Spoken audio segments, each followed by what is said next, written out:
Welcome, everyone. Today, we're going to tell you a story. It's a really unsettling one, actually. One that kind of pushes the boundaries between, normal life and something else entirely. It's about what happens when the everyday just slams right into something you absolutely cannot explain. We heard about this from a listener who pointed us towards an account on YouTube specifically, excerpts from Kankeneanyu, episode 60. It tells the story of Kunben and his brother during their time ordaining as monks in the Lot Phrao area of Bangkok. It's quite the chilling experience. So our plan today is just to walk you through their story piece by piece. We'll look at all the details, the strange moments, everything they went through. Right, and the story itself is incredibly gripping, but we also want to explore maybe the patterns here, the feeling of it all. What does it mean when you have an encounter like this? It really makes you question things. Okay, so let's start at the beginning. Kunben and his younger brother, this was about 4, maybe 5 years ago, they decide to ordain as monks for a temporary period. It's a common tradition. A very respected practice. They chose this temple in La Phrao, went through all the ceremonies, the Naga procession, the ordination itself. Everything seemed normal, standard procedure. Then an elder monk, their guide, takes them up to their assigned kuti, that's the monks' living quarters. And this is where things immediately get strange. Kunben opens the door, steps inside, and the first thing he clocks is there's no Buddha statue. Which is highly unusual. Yeah, very. Normally, you'd expect one on the altar, but here, just an altar, and on it, nothing but a single monk's alms bowl.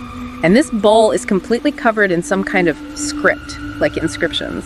The source said, basically script in some unknown language. So right off the bat, that's a major deviation. No Buddha statue, this mysterious bowl.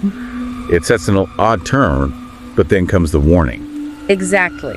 The elder monk, their guide, points to the bowl and tells them very firmly, you are absolutely forbidden to touch this alms bowl. That's not just a suggestion, is it? That's a strict, immediate command about a single object. I mean, your mind instantly goes to, why? What's so dangerous about this bowl? It's a huge red flag. Definitely. And then, as they're trying to sort of process this, Kunben looks out the window, and he realizes their kuti is located right at a T-junction. I just had to know a little thing. Okay. And for anyone listening who might not know, in Thai belief, T-junctions are often seen as, well, not the best places where spirits might gather or negative energy flows. So you've got the missing Buddha, the weird inscribed bowl you can't touch, and now this inauspicious location. It's like bam, bam, bam, 3 unsettling things right at the start. It's an immediate buildup, isn't it? It's not just one odd thing. It's a combination that creates this instant sense of unease, like the place itself has a dark history. It really primes you for what comes next. And things do get stranger. So later, Kunben and his brother are outside their kuti, practicing their chants for the morning alms round. His brother sits down on a chair that's placed near the entrance, just sitting there chanting. And then another elder monk walks past. Not their guide, a different one. And this monk sees the brother on the chair and immediately looks startled. Startled? Yeah, like alarmed. And he rushes over and says, you are forbidden to sit on this chair. Concur. He even sort of apologized, saying he forgot to warn them earlier. So another specific prohibition. First the bowl, now the chair. It really deepens the mystery. Why so many rules about this specific place and these specific objects? It feels like more than just rules, doesn't it? Like warnings. Exactly. Like precautions against something dangerous linked to those items. So, feeling really uncomfortable now, Kunben and his brother decide, okay, let's go downstairs to practice. Find somewhere else. While they're downstairs, another monk, this one from a kuti opposite, sees them. He opens his door, asks where they're staying. Kunben tells him, we're in that kuti upstairs. And this monk, he just gives this little smile, a bit dry maybe, and a sort of quiet laugh. And he says, oh, that one. It's nice and breezy up there. That sounds knowing. Like he understands something they don't. That's what Kunben thought too. He felt like this monk knew something, so he pushed him. He looked him in the eye and said something like, look, if there's something going on, please tell us. We'll die of shock if we run into something. He really pressed for the truth. And did he get it? He did. This is where it all comes out.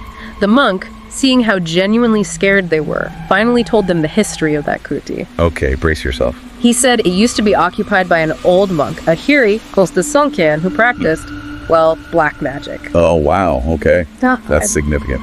Yeah. And this monk apparently used to secretly bring bodies to the kuti, specifically bodies of people who had died violently for rituals. In the kuti? In the kuti. And that chair, the one his brother was told not to sit on, that was used in the rituals for the bodies. Oh my God, so the warnings. Yeah. They were directly related to these horrific rituals. The chair itself Was contaminated, basically, used for something truly dark. The monk also mentioned that this old black magic practitioner had since passed away, but, the implication was clear. The energy, the entities maybe, were still there, tied to the place, tied to the objects. Can you even imagine hearing that? Your sanctuary is actually a site for black magic involving corpses. Kunben and his brother were just instantly terrified, utterly freaked out. I can't even begin to picture that feeling. There was no discussion, they just knew they couldn't stay there, not another minute. They left their stuff, went downstairs, and basically begged the kind monk who told them all this if they could please sleep in his kuti instead. A primal need to escape. Makes perfect sense. So, that first night sleeping downstairs, there are 3 of them. Kunben, his brother, and this kind elder monk. Kunben understandably couldn't sleep. The other 2 drifted off, but he was just lying there, wide awake, maybe the fear, maybe just everything. And then he hears it, clear as day, the sound of someone walking around upstairs in their old kuti, which should be empty. Single.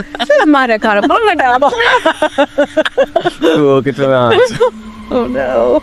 He's lying there, frozen in terror, too scared to move, too scared to wake anyone up, just listening to footsteps overhead. Finally, he just can't take it. He gently nudges his brother awake. Needs someone else to know, And his brother sits bolt upright, eyes wide with terror, looking like he's seen a ghost, literally. What did he see? Kunben whispers, "What's wrong?" And his brother whispers back, "I was chilling." He says when he opened his eyes, the face looking down at him wasn't Kunben's. He said it was the face of someone else, bending down and smiling at me. Look at him out. Pretty? Smiling. Oh, that takes it to another level. It's not just a presence, it's an interaction. A deliberate, unsettling one. The smile makes it feel conscious, malevolent even. Yeah, terrifying.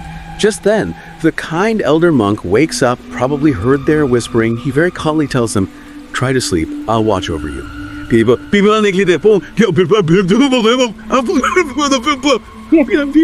And Kunben sees him sit up and start reciting mantras, just continuously chanting something quietly.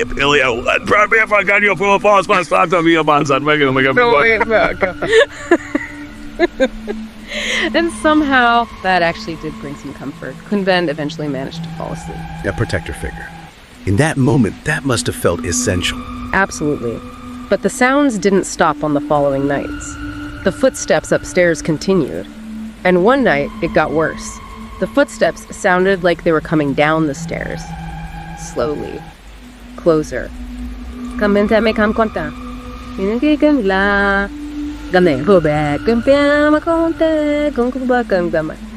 And Kunben had this chilling thought. It didn't sound like just one person anymore. It sounded like multiple people walking.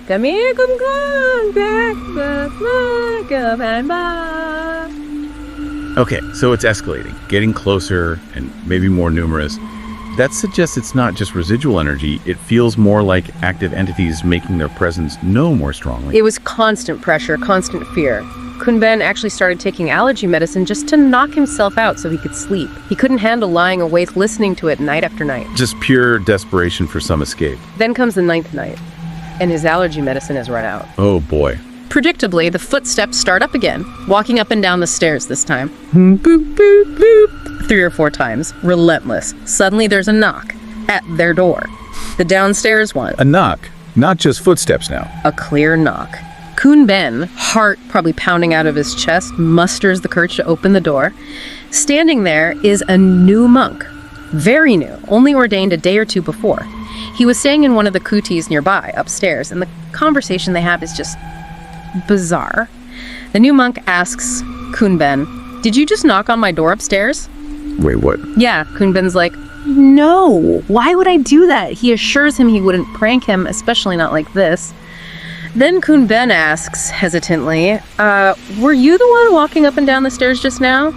And the new monk says, no, I just came down now for the first time because I heard knocking and walking sounds and wanted to see what was going on. So neither of them was making the sounds. Neither of them knocked on the other's door. That's the moment, isn't it? Where any possibility of a rational explanation just dissolves. If it wasn't either of them, who was it? It forces the supernatural conclusion. Right.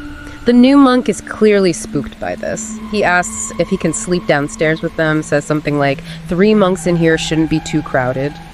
Kunben agrees, still processing everything, and he says, kind of casually, yeah, sure, we're already 3 in here, so you'll make 4. And the new monk just looks at him, completely confused, and says, what do you mean? I only see you and your brother. Where's the 3rd monk?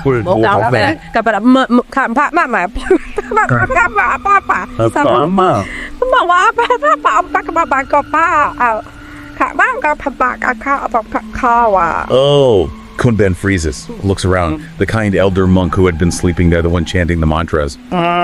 He's gone. Gone. Not there. Kunben, in the moment, kind of rationalized it. Thought, oh, maybe he just stepped out, Since the downstairs Kuti had 2 doors, he didn't dwell on it right then, just let the new monk come in. But the fact that the new monk never saw him, that's huge. That's the clue. Selective perception. It suggests the elder monk wasn't operating on the same plane of reality. He wasn't visible to everyone. Exactly. That detail just hangs there. So they get through the remaining days. Fast forward to day 14, ordination complete. Kunben and his brother are ready to leave. But before they go, Kunben can't shake the thought of the missing elder monk. He hadn't seen him again since that night the new monk arrived. So he decides to ask the head monk about him. He goes to the head monk and asks about the kind elder monk who was sleeping in the downstairs kuti with them. And the head monk just looks puzzled and asks, which elder monk did mine? Come. Here it comes. Kunben points towards the downstairs kuti, describes the monk who helped them, who chanted for them, and the head monk replies, calmly, but absolutely definitively, there is no such monk, sir. This temple only has myself, the elder monk who guided you initially, and the new monk who just ordained. Only 3 monks in total.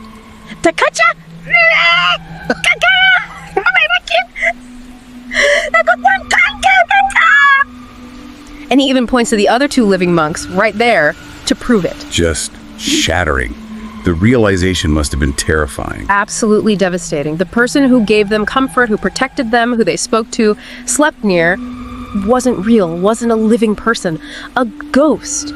A spirit. Whatever it wasn't human. It completely reframes their entire experience in that downstairs room. The comfort becomes deception. The protection becomes something else. They were just stunned, completely shattered. They finished the leaving ceremony in a total daze and basically ran out of there. They decided they would never, ever go back to that temple. They didn't even want to know what the elder monk was, just that it was a ghost. Escape was the only thought. And you can understand why. It's not just fear of a ghost. It's the psychological horror of realizing your reality was fundamentally manipulated. That you interacted so closely with something. Not real. How do you even process that? It makes you question everything you perceive. And you have to wonder about the poor new monk left behind in that temple after they left. What was his experience going to be like? A chilling thought. So, that's the story of Kunben and his brother. What started as a spiritual journey became this descent into, well, the inexplicable, a truly horrifying ordeal. It shows how fear isn't always about sudden shocks. Sometimes it's the slow, creeping realization that the world isn't what you thought it was, that reality itself can be bent, or that something unseen can wear a friendly mask. It's a powerful story because it touches on that deep unease. Not just about ghosts, but about the fragility of our own perception. It makes you wonder, doesn't it? About the subtle ways the unknown might just brush up against our lives, maybe even offer comfort before revealing its true nature. So the question it leaves you with is, what would you do? If you found out someone offering you comfort, someone you trusted in a dark moment, was actually an illusion, something not of this world. Definitely something to think about. Well, that's all the time we have for this story. We hope you found it as captivating and maybe as chilling as we did. If you enjoyed this account, please do give us a like, share it with someone who appreciates a good, scary story, and subscribe to our channel, Toy Orodox, for more explorations into the strange and unsettling. Thanks for listening, and we'll catch you on the next one.